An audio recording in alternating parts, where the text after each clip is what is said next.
পৃথিবীর সব মানুষ, সাহাবায়ে কেরাম বাদ দেন, পৃথিবীর সমস্ত মানুষ একত্রিত হয়ে আবু তালেব রাসূলুল্লাহকে যে ভালোবেসেছেন, ওর 1000 ভাগের 1 ভাগও সারা দুনিয়ার মানুষ রাসূলুল্লাহকেই ভালোবাসতে পারবে? পারবে? নিজের ছেলে আলীকে, আলী রাদিয়াল্লাহু তাআলা আনহুকে আলাদায় বিছানায় শোয়াইয়া, ছোট্ট মানুষ হযরত আলী আলাদা জায়গায় রাখিয়া মুহাম্মদুর রাসূলুল্লাহ সাল্লাল্লাহু আলাইহি ওয়াসাল্লাম এতিম মানুষ, তারে কলিজার সাথে বুকের মধ্যে আশ্রয় দিয়ে আগলে রেখেছেন বুক ভরে। সেই আবু তালেব মৃত্যুর সময় নবী করিম সাল্লাল্লাহু আলাইহি ওয়াসাল্লাম বলেছিলেন, চাচা একটি বার আমার কানে তাওহীদের কালেমা শোনায় দেন। আবু তালেব, তার কিসমতে ছিল না কালেমা। মরে যাওয়ার পর একজন সাহাবী বলেছিলেন, ইয়া রাসূলুল্লাহ, মৃত্যুর সময় আবু তালেবের মুখ আমি নড়তে দেখেছি, তিনি কালেমা পড়েছেন সম্ভবত। রাসূলুল্লাহ সাহেব বলেছেন, আমি শুনি নাই।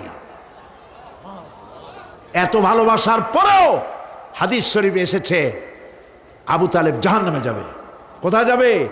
জাহান্নামে। সবচাইতে কম আযাব হবে কার? আবু তালেবের। কম আযাবটা কি? হাদিস শরীফে এসেছে কম আযাব হলো জাহান্নামের আগুন দিয়ে 1 জোড়া জুতা তৈরি করে আবু তালেবের পায়ে পরিয়ে দেওয়া হবে। সেই জাহান্নামের আগুনের তৈরি করা জুতার তাপে আবু তালেবের মাথার ঘিলুগুলো টকবক করে বউ পড়তে লাগবে।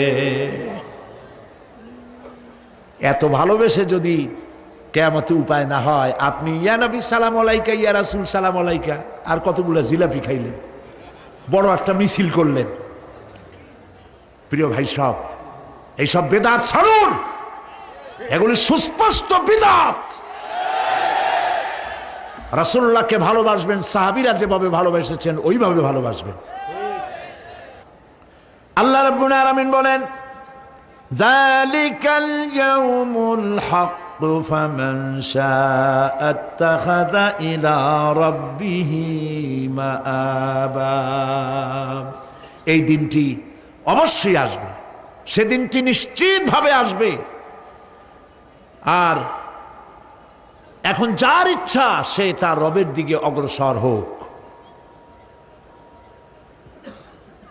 ইন্না আনজারনাকুম আযাবান করিবান ইয়াওমা ইয়ানজুরুল মার'উ মা কদ্দামাত ইয়াদা।